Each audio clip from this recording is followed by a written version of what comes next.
Hello, everyone. Welcome to EULAR 2025 Roundup. We do this every year after ACR, after EULAR. I'm Jack Cush in Dallas, Texas. I'm joined by, Yep, Artie Kavanaugh here in San Diego. there we go. Um, this is where we get our chance to tout the favorite things of the meeting that just completed in Barcelona. Artie, what was your opinion of this meeting? Have we returned to normal at big conventions, ACR and EULAR, or what do you think? Yeah, I think EULAR finally learned their lesson and had actual posters, which is definitely the way to go for a meeting.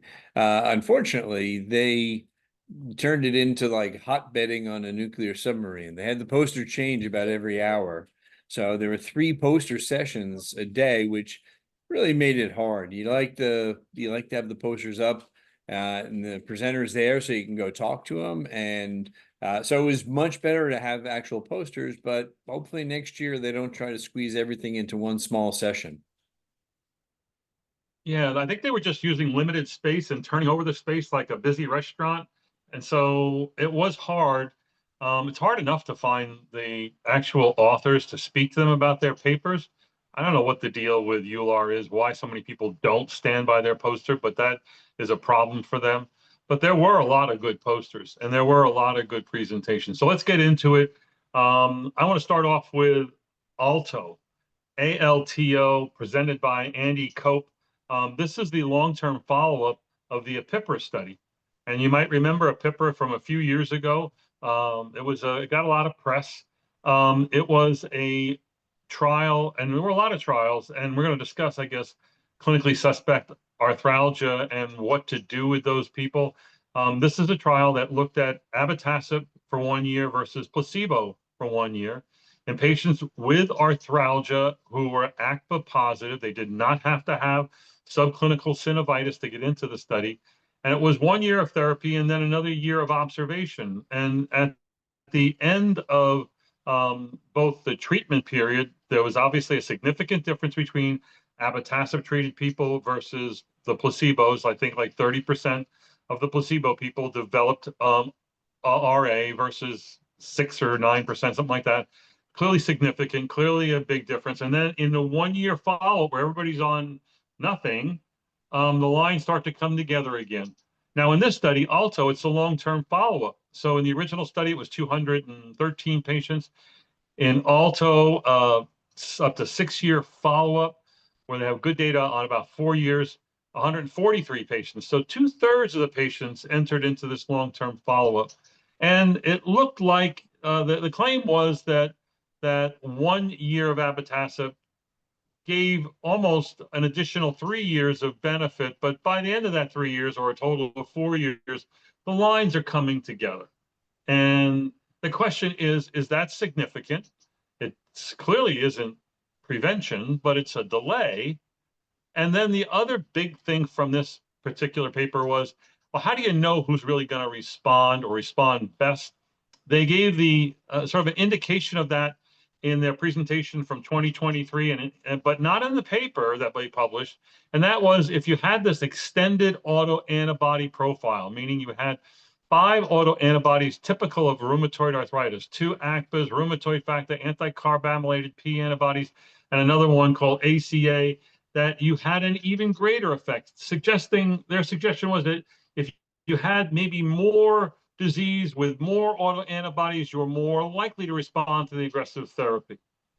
Artie, how did it sit with you?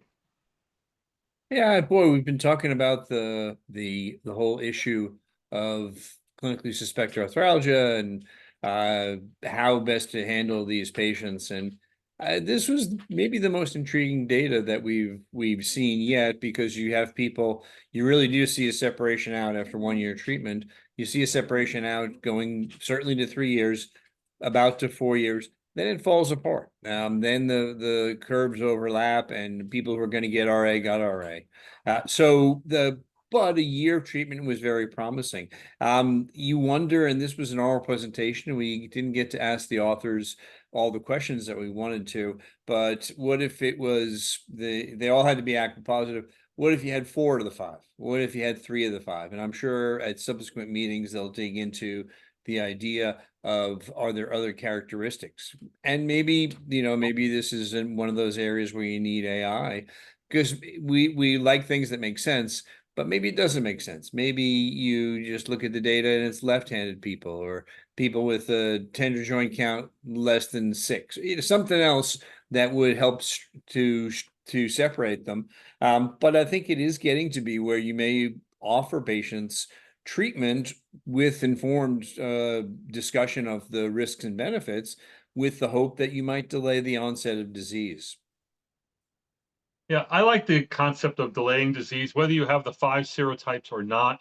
Again, they did show one figure that if you had the 5 serotypes, then you got this 6-year protection. If you didn't, you didn't get the 6-year protection. You're like everybody else. So, but why would all of a sudden 4 positive serologies for RA not be as good as 5? That doesn't make a lot of Yeah. sense to either of us. So I don't know about this. I do like the idea. And the other point I want to make that I think all these studies are going to are going to tell us is that with long-term follow-up, we'll know what the impact of a delay is. Does it change the trajectory of disease? How rapidly one gets disease? Does that change what ultimately happens to these people? And Andy Cope has got a lot of sub-studies and long-term studies planned for this cohort, so we're going to see more of it. But this is not the only one. There were other early RA, or not early RA, but these clinically suspect arthralgia patients. Artie, I'd be interested in your comments on the PALABA study, not Palabra, PALABA. PALABA was a palindromic rheumatism study. And Yeah, I yeah. think that based on these studies, I think palindromic rheumatism is another form of early disease, another form of preclinical disease. What was that? There was abatacept versus hydroxychloroquine in BMARD naive, RF or ACPA positive people, a total of 70 patients, not a lot, but clearly a difference, a benefit from ABA, no benefit from hydroxychloroquine, which is another version of what we saw in Stop RA last year, that didn't work.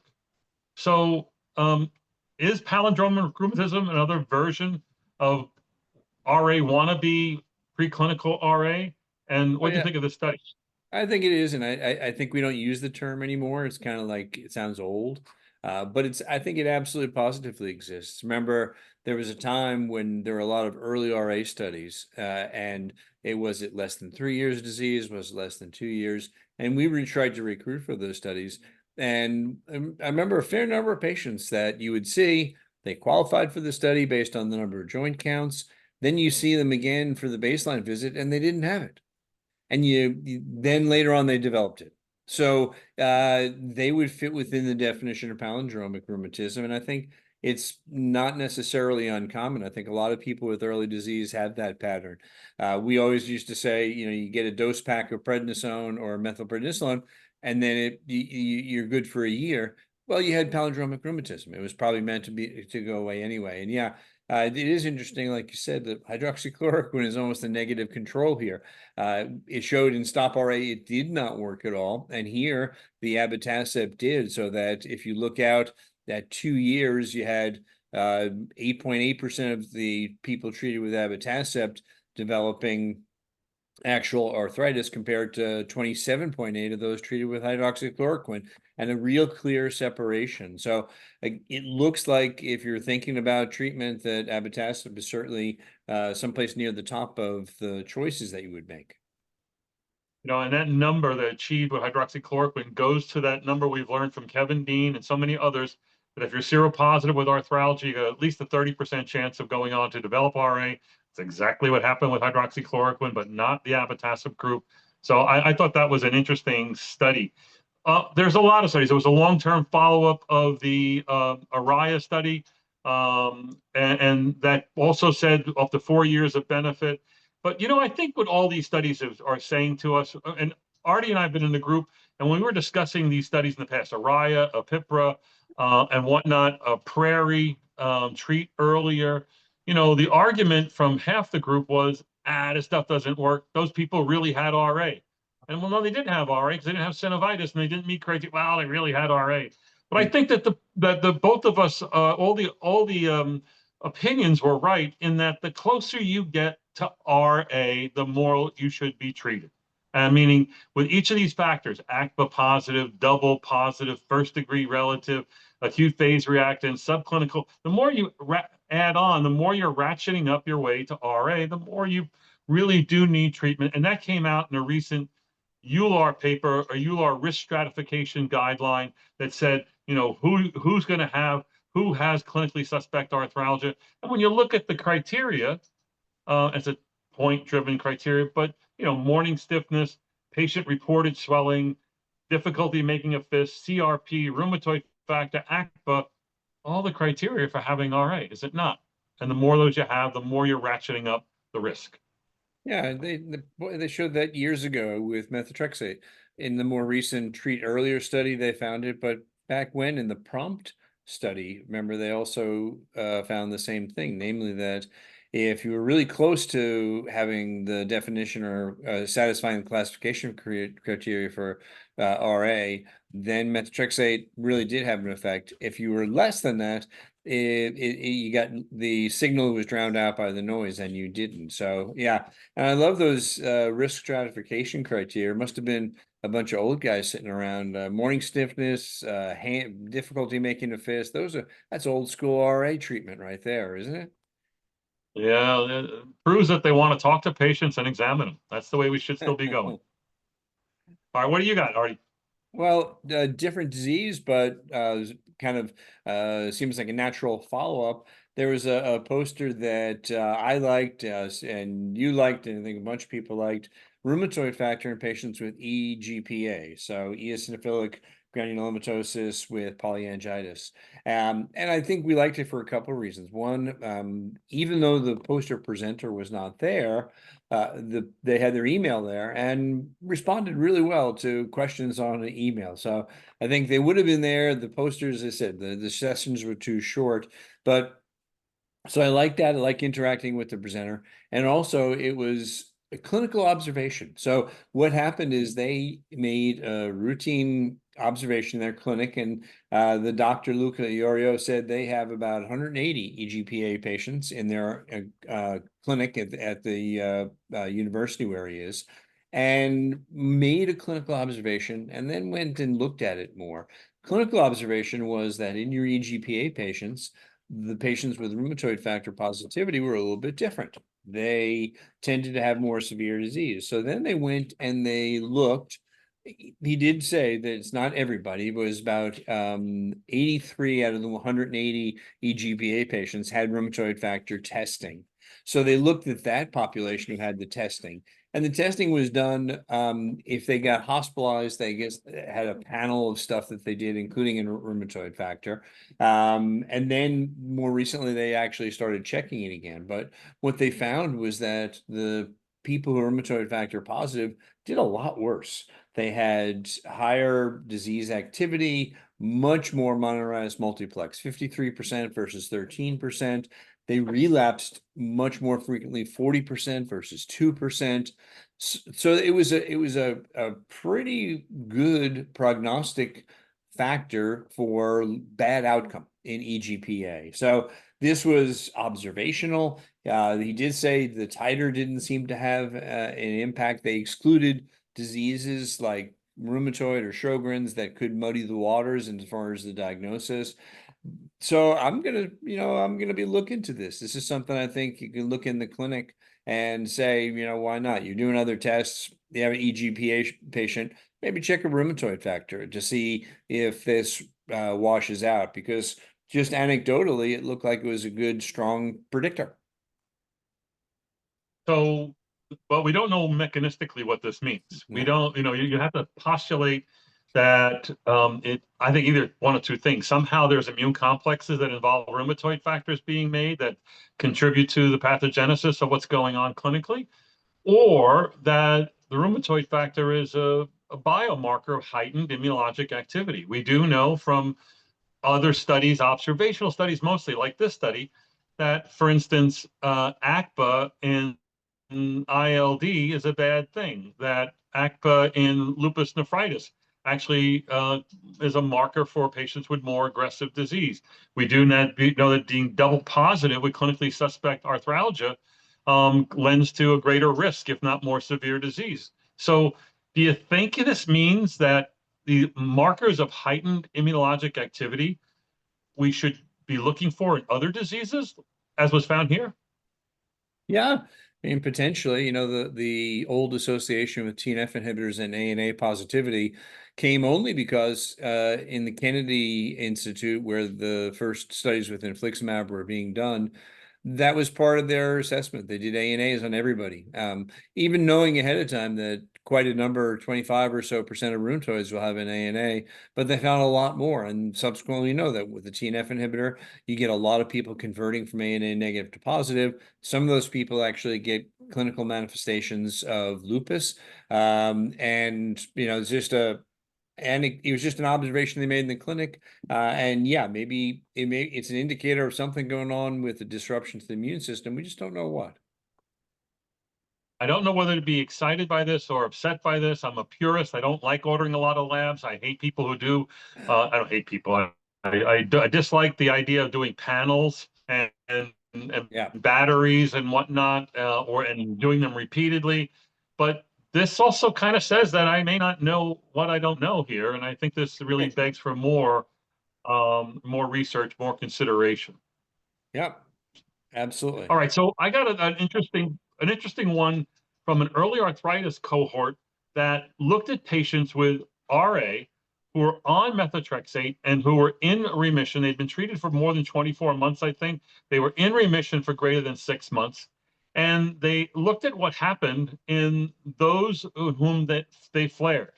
So again, I'm sort of against the idea that you get a disease under control, you stop the therapy. But in these people, again, it was the numbers who were stopped their methotrexate flared and they restarted their methotrexate was 63 patients, and they looked at what happens to those people.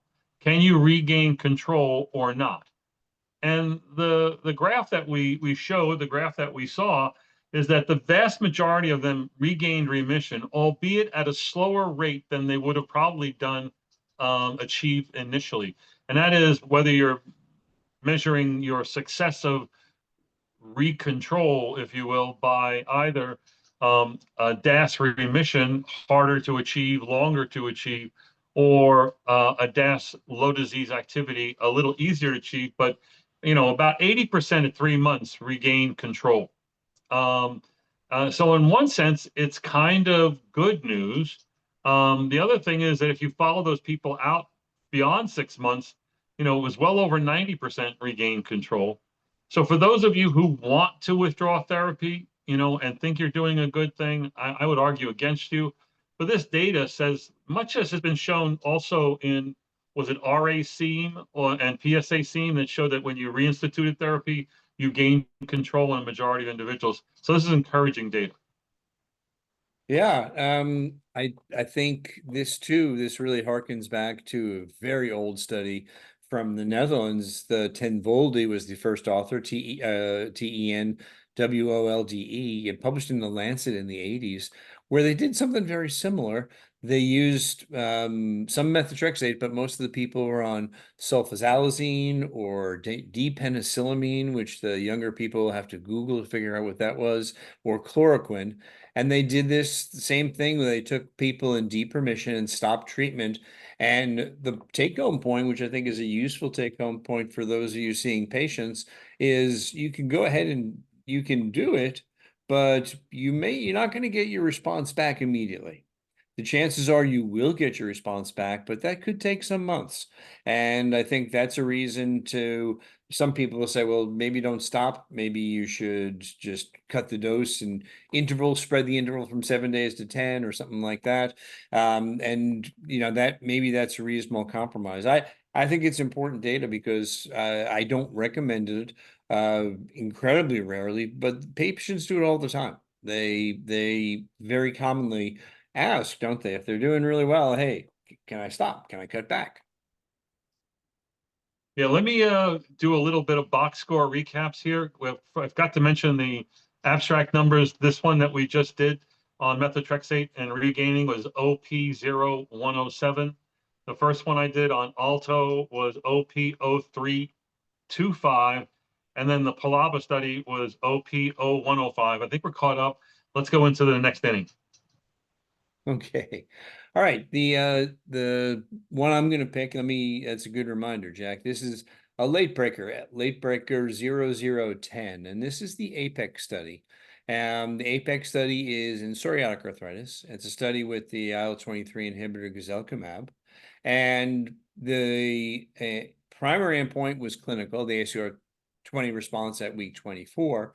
But the major secondary endpoint of interest was the change from baseline in the modified Sharp van der Heide score at 6 months. And it was interesting because it follows on from the Discover trial. In the Discover trial, there was a significant difference in the progression of X-rays at the higher dose. That was guselkumab every 4 weeks, not statistically significant at the every 8-week dose, which is the typical clinically approved dose for psoriatic arthritis. So this study was done to sort of see if you could prove that there was an actual difference in structural damage. 1,000 patients who had actual erosions and a bit of an elevated CRP, greater than 0.3 milligrams per deciliter, in addition to having active disease. And they did the guselkumab every 8 or every 4 weeks. The clinical responses were almost entirely overlapping, and of course, the active treatment did better than the placebo. They did demonstrate an effect on X-rays, and I think it's a super interesting area. Just to do a little shameless plug or disclosure, at our upcoming GRAPPA meeting, GRAPPA is the Group for Research and Assessment of Psoriasis and Psoriatic Arthritis.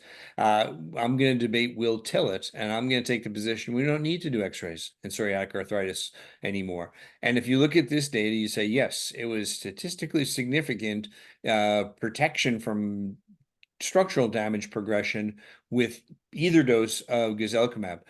But the amount, the mean change, which of course we shouldn't do, these are very skewed data, so you shouldn't look at averages, but the mean progression was 1.35 with placebo, and with either dose of guselkumab, it was 0.54. This is in the PSA specific modified Sharp van der Heide score, which goes from 0 to 528. 528, and we're talking about a difference of 1 versus 0.5. So the meaning of that, I don't know that there is meaning to that. I think we're still chasing this from back in the day when we had a lot of X-ray progression in rheumatoid. We had much more X-ray progression in psoriatic arthritis. We just don't see that anymore. So the results are positive, they're consistent, but I don't know. And I think there's so many studies that look and assessments that say, if you don't have joint swelling, you're not going to get X-ray damage. So you don't need to look at these. You can just look at the patient. But knowing you well, I also know that if I asked you to argue the other side of that debate, you would do an effective job saying this is important. And we do look at X-ray protection as being the marker of the stronger drug. We have a lot of drugs right now in PSA space, and some we're going to classify as stronger, usually more expensive and newer, and some we might say as being milder, and that includes some of the new drugs that are coming on. And maybe the differentiator between them is going to be, could be the magnitude of their ACR20 or the delta between their ACR20 and the placebo rate, but it could be whether or not they have evidence of X-ray protection. In this study, it was at week 24, and the deucravacitinib presented the same morning by Desiree van der Heide, it was at week 16. But again, these numbers are incredibly small. They blow, they blow up the results, so it looks like they're significant, but they're all less than 1. I struggle with, do we need X-ray results to be a stronger drug right now in the marketplace? And the companies are investing. This is a very large trial, by the way. This is a 1,000-patient trial that was done, and so this is quite an achievement. And they had to do the right thing. They had to get people who are likely to progress, right? Meaning that they had erosions, they had a high CRP, they were more likely to progress. and they showed good clinical differences, and now they show this X-ray difference. But again, I think if we asked 10 rheumatologists, we might get 13 answers as to whether this is important or not. Well, I think Very you can't say you don't care about structural damage, because that would mean you're a very bad person. Like, I don't yeah, care about patients' damage. But when you look at these, all of the change, even in an enriched population, is driven by just a few of the patients. And as you just said, with the also with the other data, you're looking at changes of 0.5 to 1. Remember that the smallest detectable change from two very experienced X-ray readers is about 2 to 3. The smallest difference that has any impact on hack, a 0.1 change in hack, is about 10. So what are the meanings of these? And I think, of course, the problem is driven by the ethics of not being able to have placebo controls for a year, which you can't do. We have so many good treatments for PSA. The poetic studies were done with the deucravacitinib at week 16. Very, very short, because you right, can't have placebo control beyond that, which makes the assessment of a longer term outcome like X-rays almost a moot point. right. And I'm not sure that using finer detection methods like high field MRI really makes us smarter or more certain about these contentious arguments. All right, so my next one is also a poster. Posters are just as good as oral presentations, are they not? I mean, and when you go by, and I mean, this is one of those posters. I'm just walking by. I'm kind of speed walking by the posters because I don't want to stop, because you might never get away. And I saw this one out of the corner of my eye, and I had overshot the runway and had to back up, and mainly because the lead author, Dr. Holzer from Hamburg, was there. Poster POS 1051, myositis patients in the ICU. That got my attention, right? Because we all take care of myositis, and I got a particular concern that myositis patients have a lot of problems. They got a lot of toxicity because of all the steroids we use. The outcomes that happen here are dangerous. There are many types of myositis. And there's new guidelines that EULAR put out at this meeting on guidelines on myositis classification. And I would encourage you to look for those. So this particular poster was a retrospective analysis from a single center of 23 patients with idiopathic inflammatory myositis admitted to the ICU from 2014 to 2022. The main reasons for admission, you ask? ILD, weakness in muscle involvement, manifest as either dysphagia or myocarditis or outright weakness. The bad news is that the outcomes were kind of bad, meaning these patients on average were in the ICU for 32 days. 2/3 of them required mechanical ventilation. 5 out of the 23 died, either from infection or from bleed. Why they had bleeds, I don't know. Overall, they were hard to manage, they were sick, and the outcomes were disappointing. And it's because they were sick going in at admission. 87% were on immunosuppressants and steroids on admission. And the takeaway message was, beware of these people, worry about these people, and the ones who are going to have the worst outcomes are the ones who present with dysphagia or pulmonary or cardiac involvement right from the outset. Yeah, we certainly see patients in the hospital with myositis, and it's kind of it breaks your heart that we don't have great therapies. We throw everything at them. They usually got a boatload of steroids before we even get to see them. We go with IVIG. We still use Cytoxin. This is one of those instances where we break out cyclophosphamide, which was always what we gave people who were very ill, who had any rheumatic disease in the ICU. Yeah, we've seen a couple of these this year already, and they're tough. They're tough. There's not a go-to therapy that I think is where you say, well, I'm going to go with this first because there's the best evidence. Right. I mean, I like this also because it reaffirms what I've been teaching for years, that the danger signs of myositis in the hospital is dysphagia, dysphonia, and dyspnea, either because they're going to get respiratory complications, including pneumonia, along on top of their ILD, or because they may have, because of the upper pharyngeal involvement, they may have aspiration and go downhill from aspiration, pneumonia, etc. So, yeah, I like this poster. Okay. Well, I'm gonna do another poster, and I just hesitated, but I think we got to represent what was, shown at the meeting. So CAR T.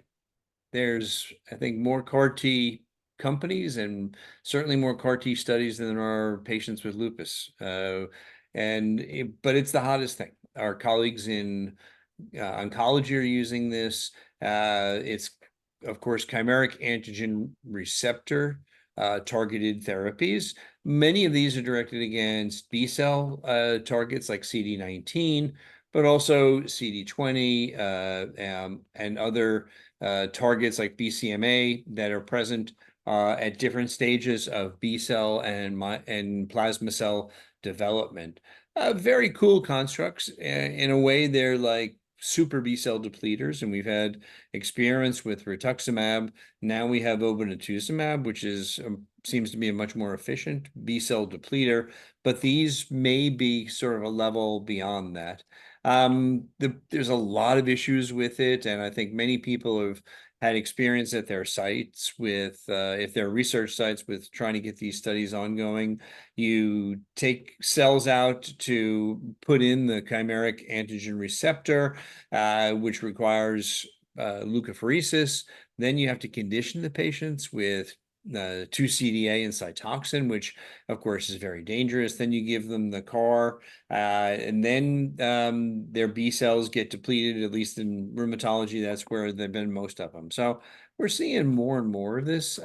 It's interesting. I was reading that the oncologists are up to their 4th generation CAR, and now they have CARs that deliver in increased levels. The cell actually produces increased levels of targeted cytokines like IL-18, which can help with the local response to the CAR T. So super cool constructs. I think, though, I'm not sure that we'll see them very close to us in the clinic. There's the cost, the conditioning, which means that you're going to be immunosuppressed to a great extent for a long time.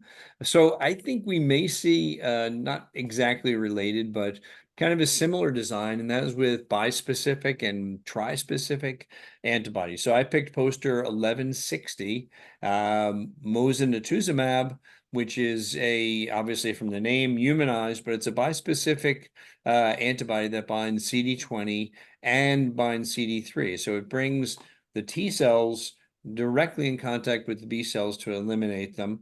And it was a proof of concept study, but what they showed is that it was a dose escalation.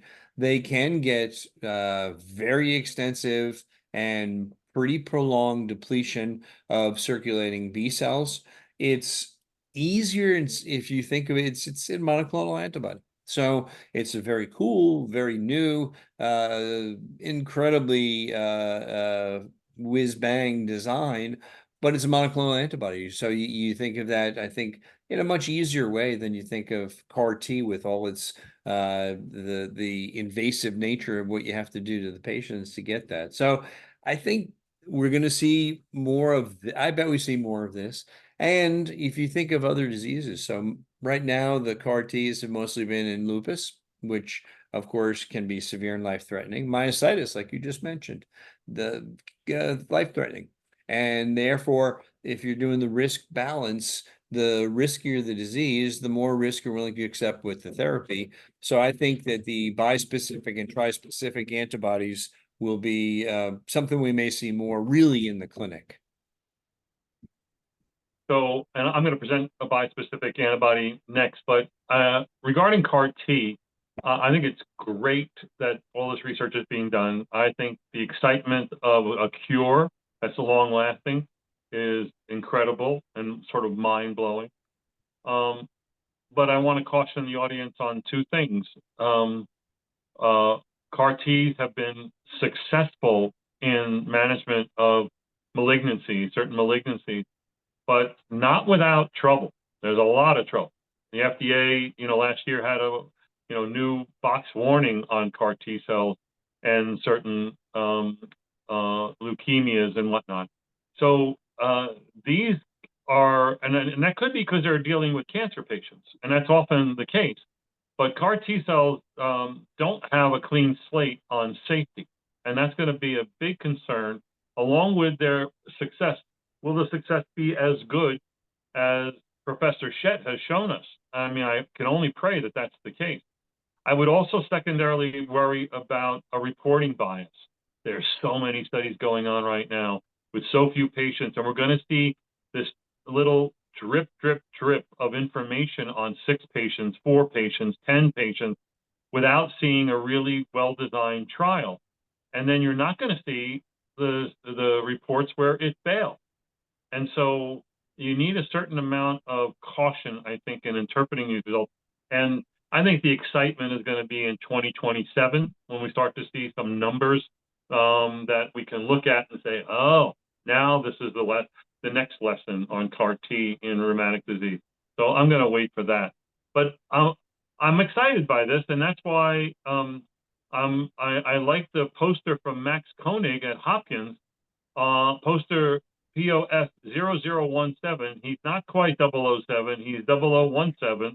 Bispecific T-cell engaging antibodies to target TRBV9 autoreactive T cells in axial spondyloarthritis. What the hell is Cush talking about? The label here is TRBV9 positive T cells.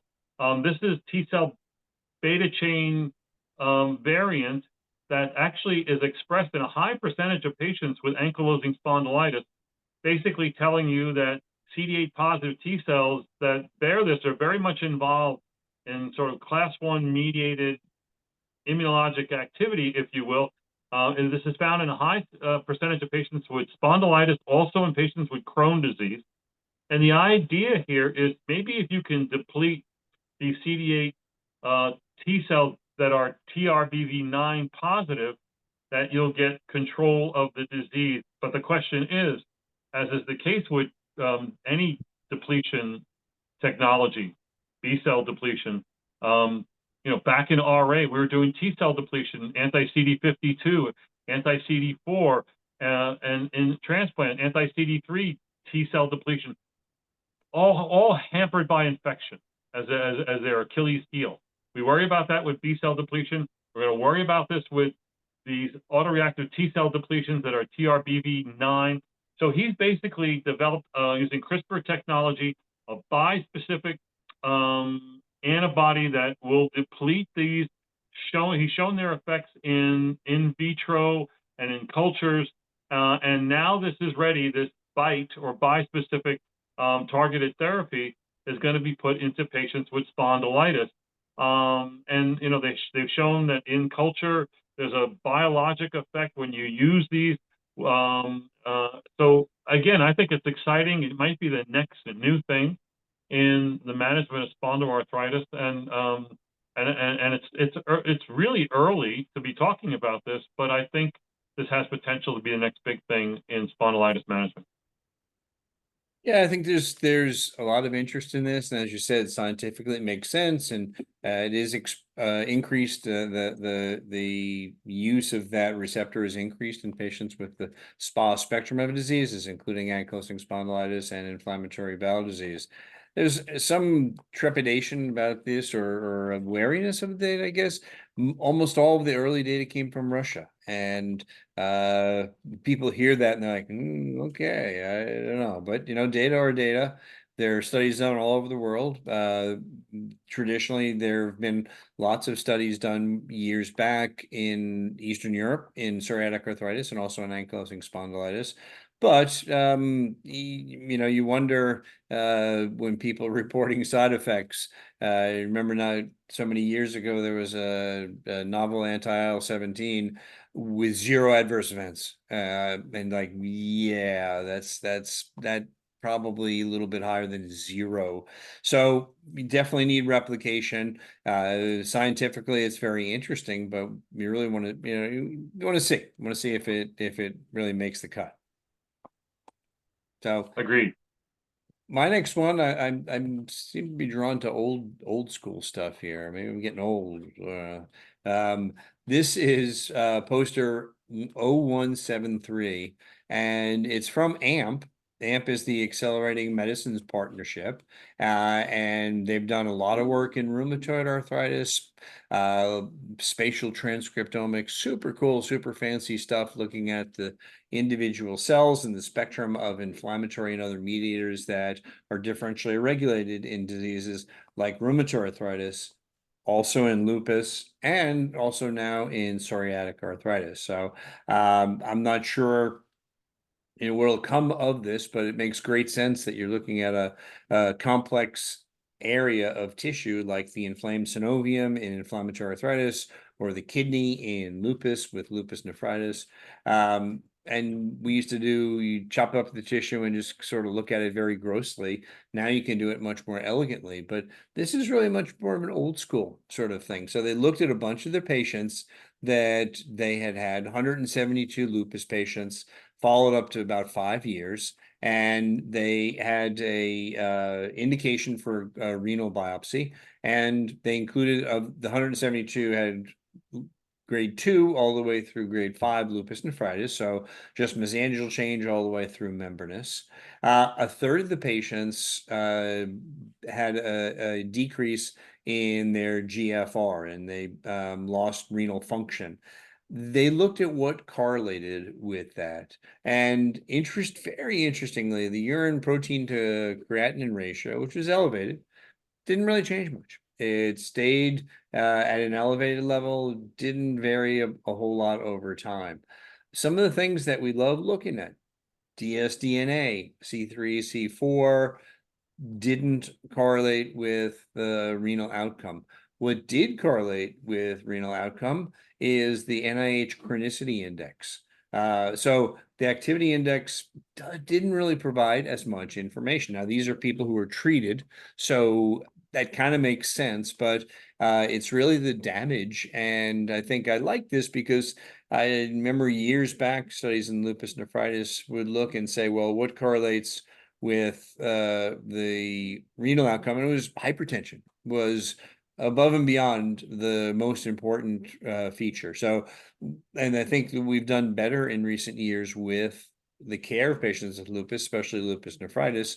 A lot of it is due to ancillary things like being able to control the blood pressure better, like being able to improve the ICU care. So we like the immunology parts of it, but we have to remember, there's other things that are important, and that if you have damage, that portends a greater risk of renal function loss. So the question really is, I like all those teaching points, but it's delivered in a taco shell of spatial transcriptomics, as if to make it taste better, or sell better. And in the Taco. end, it's old school, rheumatology that, tells us the messages. So the question is, I mean, obviously spatial transcriptomics we're seeing a lot of that now. It's giving us thousands and thousands of data points, to look at and consider, but they don't yet pan out. I think it's going to have to be a merge of technologies. AI is going to have to get involved here. We're going to probably need more sampling. I mean, they had a lot of sampling in this study, to get to the next level of understanding, and where the understanding results in a better therapy, your next best choice.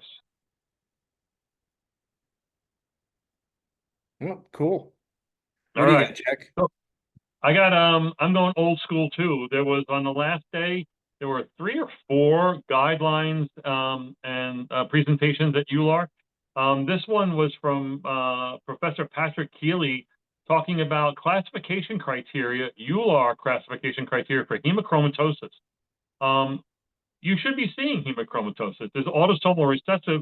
If you're looking at Northern European or Celtic people, it's got a 1 in 300 prevalence. That's enough to be a fair amount of people in your clinic. And there surprisingly is very little in the way of research being done in this area about the musculoskeletal manifestation. He went into, the history of this. It wasn't until Ralph Schumacher sort of made a big issue of the diagnosis and the musculoskeletal manifestations of hemochromatosis that this sort of took off, but not much has happened since. So we do know that, again, this is a uncommon thing, although, it's based on HFE gene mutations, most commonly the C282Y mutation. But they did a three-phase process to come up with an expert panel coming up with criteria for the diagnosis that you could classify someone as having musculoskeletal hemochromatosis. And it's a point system, and you needed to have 5 or more points out of a total of 11. And if you had the 5 points or more, 71% sensitive, 93% specific. And what did they hang their hat on? They hang their hat on 2 points each for joint symptoms before age 50. That's 2 points. Hmm. The absence of DIP involvement, you get 2 points, interestingly, for not having something. And then 1 point each for the rest of them. And I like the iron claw. I had never heard this before, and I should have heard it. And they showed you a fist.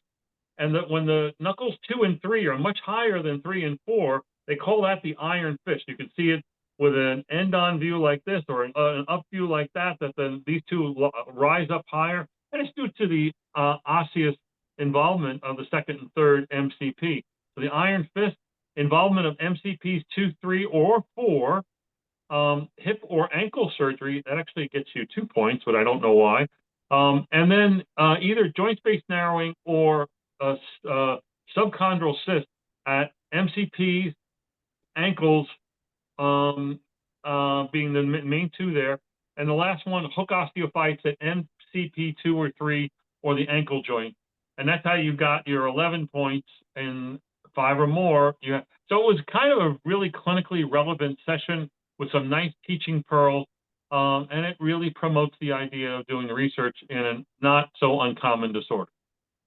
Yeah, it's boy, it's interesting as you say. We definitely see a lot of patients with hemochromatosis just because there's a lot of humans with that.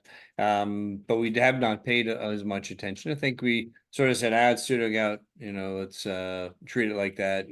But it's more complicated than that. So it's good to see people who are really paying attention to that.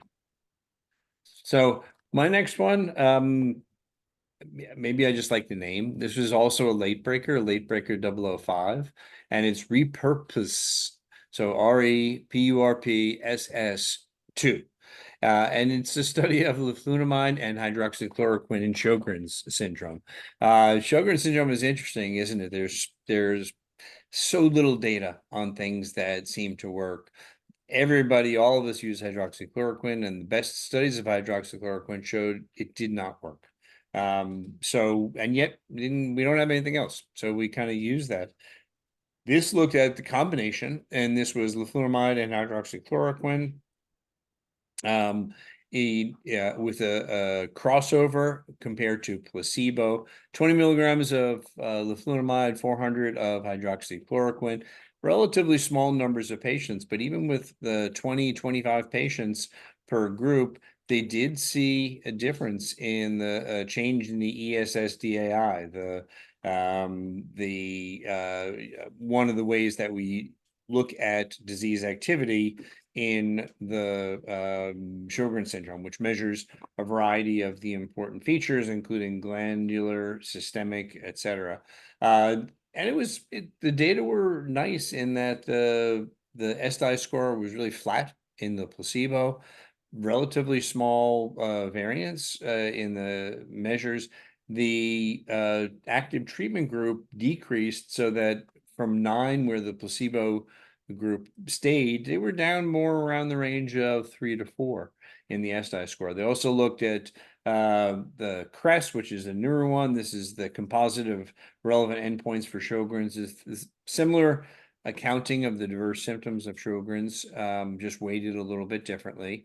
And again, it looked like that actually worked. So a very practical study. Leflunomide, a drug we've had around for a real long time first in RA, got a little play in psoriatic arthritis. We know that we can even use it in some cases for vasculitis, and here maybe in Sjogren's. And I don't know, I might have to try this next time I have a Sjogren's patient. I hate writing Plaquenil knowing that the data were really negative for the hydroxychloroquine by itself in that large French placebo-controlled study a few years back. Yeah. This is hampered by being A, exploratory, and B, low volume and short-term outcomes. But it's still a positive report, and everything else has failed in Sjogren's. Despite all our treatments that we use, I defy anyone to show me a good phase 2 or phase 3 trial that can back up what you're doing in your Sjogren's patients right now.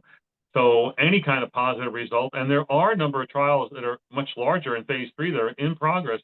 So this could soon be a very exciting area in rheumatology, and I'm hoping that that's the case. Artie, what should I end on? The RA guidelines for RA treatment from Smolin, or the interstitial lung disease guidelines also from EULAR at this meeting? Right. Well, to me, the RA ones, it's kind of a where's Waldo? Like, where's the difference? They started them by saying how urgent it was to redo them every 3 years, and you really have to look hard to see what the difference is from the guidelines 3 years ago. So I would vote for ILD. I agree. ILD was, I think, the more interesting of the two, but still hampered by major advances that we can take to the bank. So you might remember the ACR guidelines on ILD that came out in 2023, where it didn't matter whether the ILD was due to scleroderma, myositis, MCTD, Sjogren's, or RA. Everything was kind of like, our experts say you can use almost anything, from mycophenolate to rituximab to cyclophosphamide. And in the case of, scleroderma, you could use tocilizumab, and there was no strong recommendations. Now the EULAR update is pretty much the same, except now there's a strong recommendation for if you have systemic sclerosis and ILD that you get tocilizumab, and diffuse systemic sclerosis and ILD, you get a strong recommendation for tocilizumab. For all the others, it's kind of still conditional recommendations with expert opinion, but at least in the case of RA, they suggest an approach that everyone should go through, and that is to worry about it and to certainly evaluate patients who are at higher risk. And the risk factors in RA is age, male, smoking, seropositivity, SED-rate CRP, and high disease activity. We said, we said before, and things that we've taught from these meetings, that the 3 S's will put you at high risk, 7-fold higher risk for UIP with RA-ILD, and it's sex, seropositivity, and smoking, sex being male. But if you have those, you should be assessed. And if you have ILD, the recommendations that are conditional for immunosuppressive, abatacept, rituximab, JAKs, combinations, nintedanib, and even pirfenidone, each having a little caveat to their use. So maybe we're getting a little closer to clarity, but we still are lacking in the evidence for strong recommendation. Yeah, I think it is interesting, though, that they did go out and say that the nintedanib and pirfenidone are things that should be used, kind of implying that that's something the rheumatologist maybe you shouldn't just punt that off and say, oh, go see the lung doctor. Many of these patients with symptomatic ILD, you do share the care with the pulmonary folks, and certainly they have much greater expertise in looking for pulmonary hypertension, for interpreting really all the different tests, including even just a CAT scan.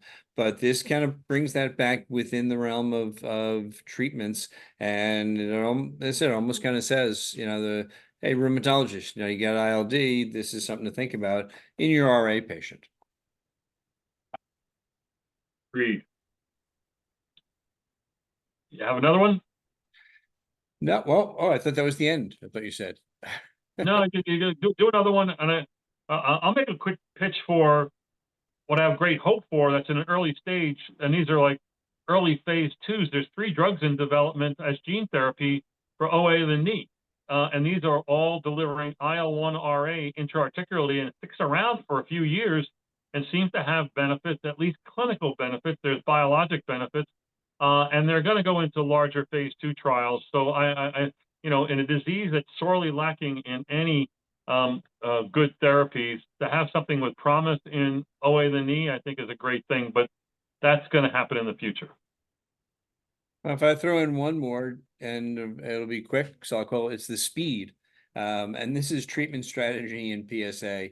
And it's a kind of a little bit of a wacky design from the UK. And they basically they have a large cohort called Monitor, and they're collecting data on it's an inception cohort from the UK, collecting data on combination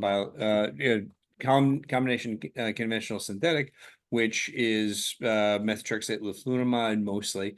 They presented speed, which was analysis of people in Monitor in that cohort who either got standard step-up therapy, first methotrexate, second conventional synthetic DMARD. Eventually, they could get biologic therapy, but that's going to be later. Primary endpoint was 24 weeks. Bottom line is the people who started out with the early TNF inhibitor did better than those who did either step up or combination conventional synthetic at an earlier time point. So this was something that we've seen in several trials. I think they need to do these studies in the UK because of access. And this, I think, helps make the point that maybe in some people, starting with a biologic would be the best way to get them improved. I mean, these are a rehash of the best trial in RA, showing the same point that the aggressive early works best. And you could even see the same for PSA seam. Also, that was presented by Philip Meese a number of years ago.